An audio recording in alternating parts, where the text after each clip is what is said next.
Hi, everyone. This is Dr. Gail Carson.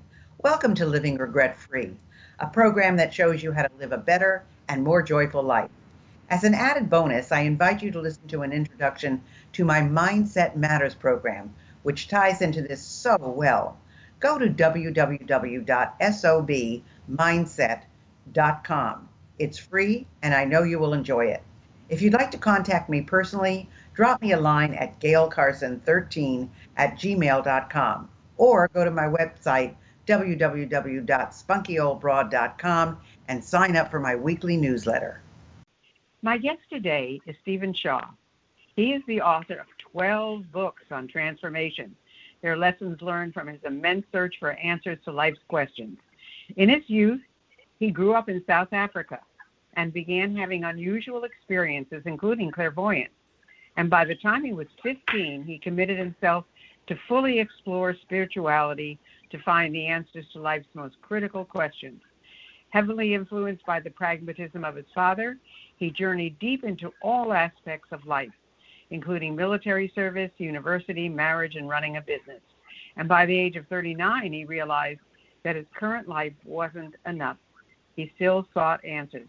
He then gave up everything he knew, including his business, marriage, and spent the next decade learning from shamans in Africa, Peru, and Mexico, lamas in Tibet and Bhutan, and more spiritual guides until he found what he was seeking, who we really are, the true nature of life, and how to live in deep fulfillment, love, and peace. Welcome to the show, Stephen. Hi, Gail. How are you doing today? Well, I am doing great. And so, of course, the question that I have to ask you as number one is, what is your number one exercise or practice to live a life without regrets? I mean, I know what I do, but I'm interested in what you do.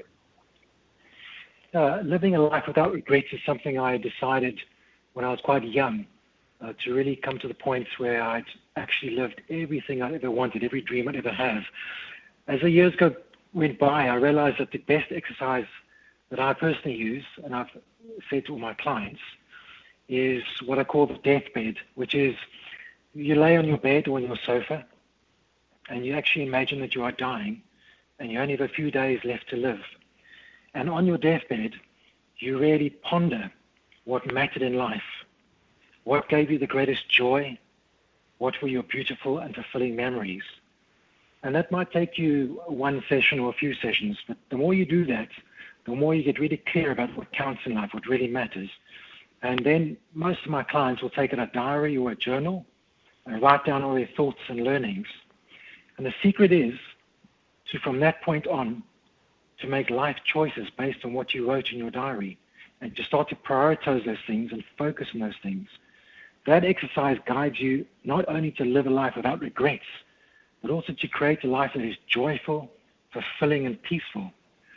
In all my years, I've never met anyone who did that exercise who said, I wish I'd spent more time in the office, or more time checking social media, or more time worrying about other people. It always comes down to love and relationships. You know, what you're saying, Stephen, is so true. I kind of simplify it, and I say, I want to go to bed with a smile on my face, and I want to get up with a smile on my face, and I want to love what I do all day long. To me, that's what it's all about. But on the other hand, you know, you're talking about, you know, all these things that people come to realize, but I wonder how many of them really put them into practice, because that's what it's all about. Not only recognizing what these things are, but putting them into practice. So if love is all that matters, how do we bring more love into our lives? Well, I mean, I've lived a really long life. I'm 53 years old now, and I've lived a really full life. I've traveled around the world. I've been everywhere.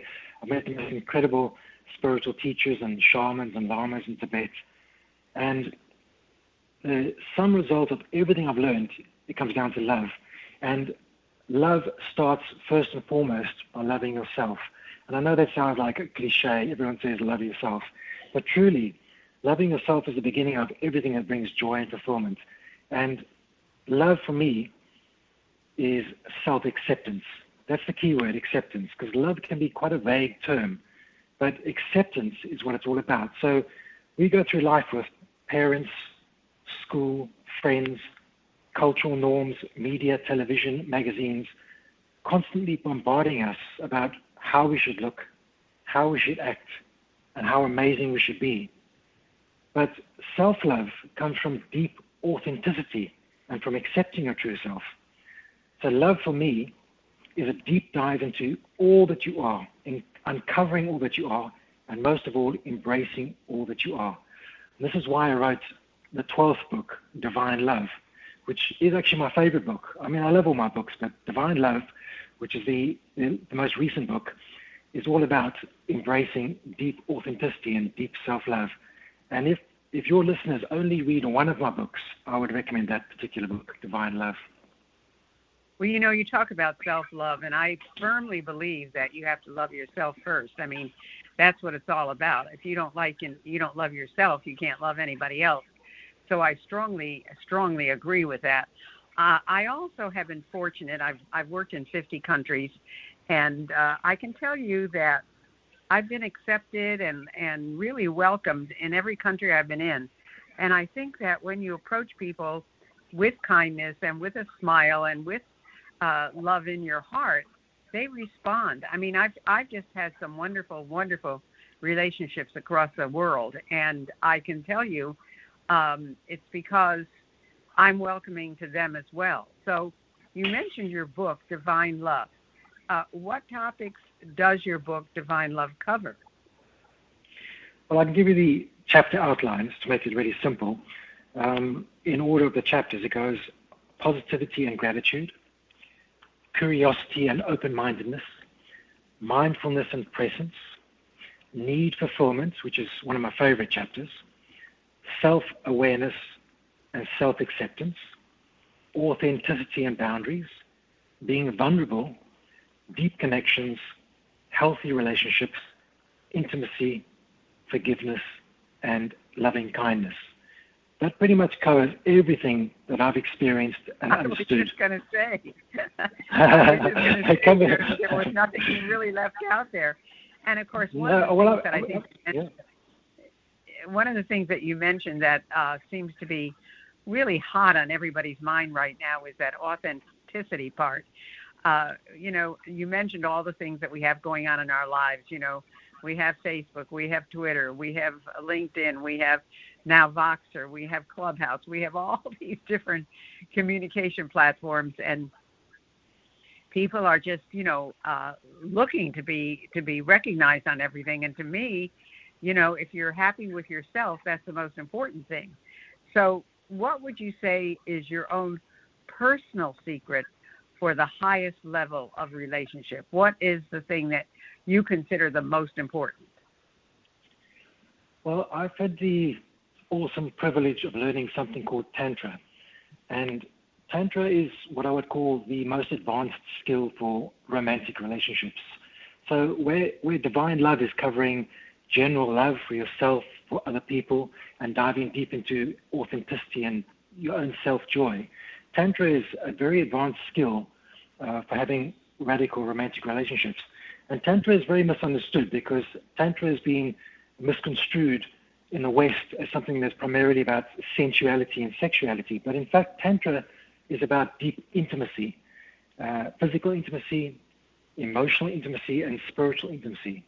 So Tantra will teach you, if you have a good Tantra teacher, it'll teach you how to bring yourself really close to your partner, to strengthen the connection between the two of you, and it allows you to create waves of deep fulfillment. It ensconces you in bliss and it wraps you in love. It is a really profound experience. I was lucky to learn Tantra over a few years, and obviously it takes time to learn all the skill sets and to understand it.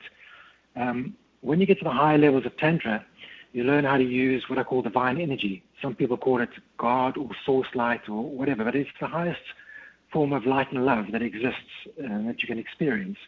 And you can bring in this incredible energy into what I call the energy centers of your body, which are called chakras. And these are not just mythological or sort of new agey. These are real things that you experience. So to give you an example, when I started dating my current partner, who is now my wife, We had been on several dates before we moved towards intimacy. And I decided, because, I mean, she was such an amazing person and so full of this beautiful, pure love, I thought I would introduce her first to Tantra before we even got close to physical intimacy. So one evening, after many, many dates, when we were both completely clothed, because you can do this without getting naked, I used this beautiful, divine love and light energy and gave her the most mind-blowing, what's called full body orgasms, where energy is running through your entire body. And this went on for probably about 90 minutes. So it's very different to normal orgasms. And after that, she just collapsed into this exhausted, blissful sleep. So you can just imagine how incredible Tantra is. The key point to remember is that sex is about pleasure, but Tantra is about ecstasy, which can occur in different parts of your entire being and your chakras. So for me, this is my kind of secret weapon. And we now have a profound and radical tantric relationship, which is just incredible. And it's hard to even explain without experiencing it. Wow. So the clients that you have, Stephen, what do they come to you for? In other words, is there a particular kind of person that comes to you, or do you find that you attract a certain kind of person? And what is it that you work with people on? Well, in South Africa, I trained to become a psychologist. So I had clients coming for what I would call ordinary psychological issues like anxiety, depression, and so forth. But as the years went by, because I traveled around the world and I immersed myself in the most profound, deepest teachings from various enlightened masters and spiritual teachers in Peru and Tibet and so forth, I acquired a whole radical set of skills that is beyond psychology. And this is about how to create ecstatic, transforming states in other people. So what happened is there was a natural resonance that I started acquiring clients who were looking for things that were more spiritual and ecstatic and involving awakening their whole body, mind, and souls. So when clients come to me these days, I'm working with clients to do what I call consciousness shifting. So it will naturally include changing anxious states, depressive states. It's also about aligning a person's life, about finding which way to move in life, about learning how to do what you love, how to love yourself deeper, and so forth. But my speciality is consciousness shifting, which is finding out how to live these ecstatic, blissful states that 90% of the time, or even 80% of the time, you are feeling overflowing bliss and peace running through your entire body, mind, and soul. So this is a very different kind of technique and skill set to probably what most people offer. But it's, I feel like it's the most important thing in life. You know, if you can, I like what you said, going to bed every night with a smile on your face and waking up every morning with a smile on your face. And when you learn how to have these ecstatic and blissful states inside your entire being, you are going to bed in an ecstatic state and waking up in an ecstatic state. And when you have that kind of lifestyle, then all the other things fall away. You just don't have anxiety, depression, and all the other worrisome things we have in life. Well, so you know, that's true. Yet, you know, life has a way of getting in the way, though, of your 24 hours. I mean, those things that happen that you don't predict and that you don't plan on that happen to you. And it's the ability to deal with those things. You know, I am so thankful when I hear all the stories that I do hear that I was brought up the way I was. I mean, I had a wonderful, loving family. I didn't have necessarily a school-educated mother, but my mom was so sharp.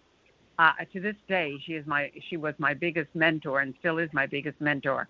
I mean, she just raised us, my sister and I, in a way that, you know, when people talk about all the horrible things that happened to them, I had a really great upbringing. I mean, she was strict, but I mean, I knew I was loved, you know, and I also knew I was the black sheep of the family. As a matter of fact, my son said to me the other day, yeah, you were the black sheep and your sister was the white sheep.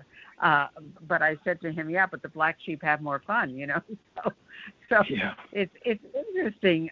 So if you were to define success, Stephen, what would you define success as?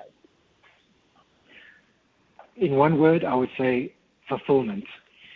Fulfillment is success. joy is also success, and peace is success. I mean, I live in the real world, and I'm acutely aware that we all need physical health and a certain amount of money to live comfortably. That's just a fact of life. But those are never enough. We also need pleasure. Pleasure arises from art, nature, food, shopping, entertainment, and so forth. But pleasure is also temporary. What we truly need in life, beyond those things, is fulfillment. And what I would say is deep emotional and spiritual fulfillment. And that can only come, in my experience, from deep, authentic, divine love for yourself and others. I really must emphasize, this is not a cliche. I like what you said. If you're lucky enough to have that amazing childhood, which is pretty rare, I think, that love sets you up for life. No matter what you go through in life, the ups and downs and so forth, you know, if you have had that beautiful fulfillment from love as a child, it'll carry through you right throughout your life. And I think as adults, the most important thing for us to do is learn how to really ensconce ourselves in this deep, deep, authentic self-love and deep love for others and deep love for life. And that'll carry us through the ups and downs in life, because there are challenges, and life has got its difficulties. But love is definitely the way forward, and that leads to deep fulfillment. Well, that's interesting that you talk about fulfillment, because I can certainly think of, you know, fulfillment comes in a lot of different ways. I mean, fulfillment can come from your work, fulfillment can come from your relationships, fulfillment can come from your accomplishments. I mean, there's all different things that fulfillment can produce, but it's really interesting. So I think it's really a part of who we are. And, you know, it's not that I didn't have difficulties. It's the fact that you know, I think it's the way I was raised allowed me to tackle these difficulties that came into my life and deal with them. Because one of the things my mom always said to me was, you know, you need to get through this. You need to do it until it's done and then go on to the next thing. And there were lots of things that I wanted to change, but she said, no, you're going to stick it out.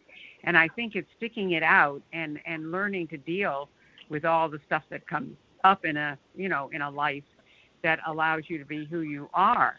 So what would you say that your number one lesson is that you've learned in life, Stephen? I think it goes nicely from what you just said. Without reiterating the point, I live every single day of my life in this deep divine love. I found that to be the number one lesson, the most important way to stay fulfilled and joyful. But you're right, love is not just about loving yourself, it's about doing what you love as well. And even if you can't do what you love as a full-time career, you should be doing what you love at least as a hobby. You have to have that fulfillment that comes from doing something that you love. And I think the lesson would also go this far. I take responsibility for my life, which is kind of what you were saying. I make really good choices, but I forgive myself when I fail, because we're all going to fail sometimes because we don't have all the answers.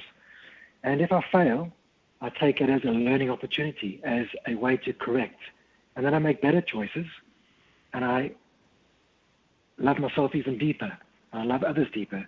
And for me, the more you learn and the more you love, the more you'll move into joy and ecstasy and fulfillment. So that really sums up the sort of way I live my life and the greatest lesson I have learned in life. Well, that's very revealing in itself. And I'm glad to hear that with all the spiritualism that you've gone through, Stephen, that you still live in the real world, because there are so many people who don't. But you know, it's called life. It's what you do every day when you do get up and you do the things that you seem to be doing. So I guess if you were to educate our listeners as to how to live regret-free, what would your suggestions be? Well, that has been a personal mantra of mine. So it's kind of interesting that it's something that you espouse a lot too. I think regret-free for me is by learning from mistakes. And if we are going to be authentic, we have to admit that we've all gone through difficulties and challenges in life. And one of the biggest things for me is when you have a really bad relationship, whether it's something that just doesn't work, or you've been through verbal abuse or physical abuse, or you've had a job that just didn't work out, or you got fired, or you lost your dream, or you had a financial situation that was bad, the secret for me is never to allow yourself to become a victim. To live regret-free, you've got to say to yourself, okay, I made a mistake, this didn't work out for me, and there's going to be sadness, and there's going to be grief because you're human beings, and allow yourself to feel the emotions, but at the same time, to take responsibility for your choices in your life, and to stand up and say, right, what did I learn? What can I do differently from now on? So for me, to live regret-free, it's part of this authenticity.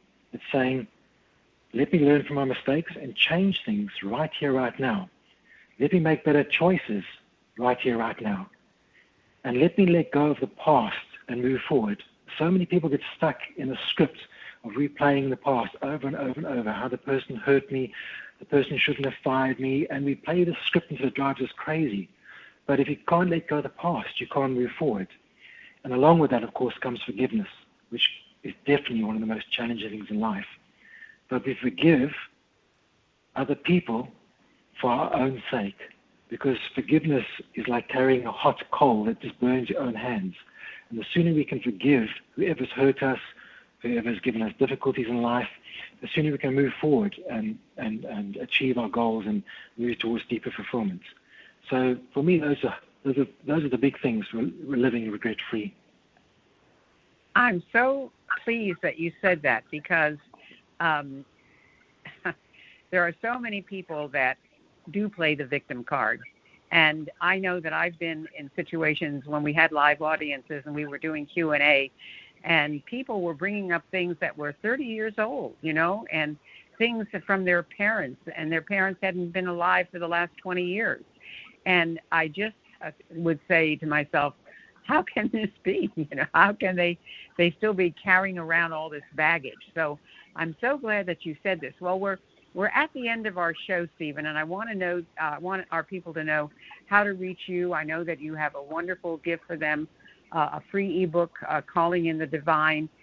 Tell them how they can get the book. Tell them where they can find you and how to contact you, etc. Well, hopefully my website will be on your page too, but I'll spell it out. It's iamstephenshaw.com, and Stephen is spelled with a PH, the European spelling. On my website, I have all 12 of my best-selling books, which cover a range of deep spiritual and emotional issues and help people transform their lives into the highest way of living. But also, because of the COVID situation and the challenges people are facing, I've created a webpage on my website called Free Books. And I've given, the first free book is my number one original best-selling book called I Am, which I've decided to give for free from now on as a gift to everyone. So that book is now completely and utterly free to download for anyone. And also, if people follow the links, they'll find 4 more free books if they're interested. It's all on the website. Just go to the Free Books webpage. And also, I've put out my Life Success Secrets course, which is a brand new ebook, especially to help people do some of the things we've spoken about today, how to not be the victim, how to change your life, how to create a beautiful world where you do what you love and love what you do, and you're the right partner and you have the right relationship skills, and you achieve the greatest fulfillment in life. So I've tried to put out a lot of things that are really free out there and helpful to people. And of course, the books are out there too to help people. So that's the main thing. Wonderful. And yes, we do have your website on our page, but I want to restate it, and that is, and because it's very important, folks, that you get these hyphens in there. It's I-am-Stephen with a PH, which, by the way, is the way my oldest son spells it as well, -shaw.com. I-am-Stephen-shaw.com. So if you go there, you'll see a list of his free books. You can help yourself to those. If there's something that you see that you'd like to purchase, you can do that as well. And as you can see, Stephen has a tremendous background and a tremendous experience, not only globally but with shamans and spiritual guides and all kinds of lamas in Tibet and Bhutan. Just wonderful. So this has really been an experience, Stephen. Thank you so much for being with us today, and hopefully our listeners will take advantage of the things that you have to offer. Thank you so much for being with us today. And thank you so much, too. It was wonderful. Thanks for listening, and I hope you enjoyed today's show. I choose my guests carefully, so if you have someone you'd like me to interview, please drop me a line at gailcarson13@gmail.com. In the meantime, check out my intro program, Mindset Matters, at www.sobmindset.com. See you next week. Thanks for listening, and I hope you enjoyed today's show. I choose my guests carefully, so if you have someone you'd like me to interview, please drop me a line at gailcarson13@gmail.com. In the meantime, check out my intro program, Mindset Matters, at www.sobmindset.com. See you next week.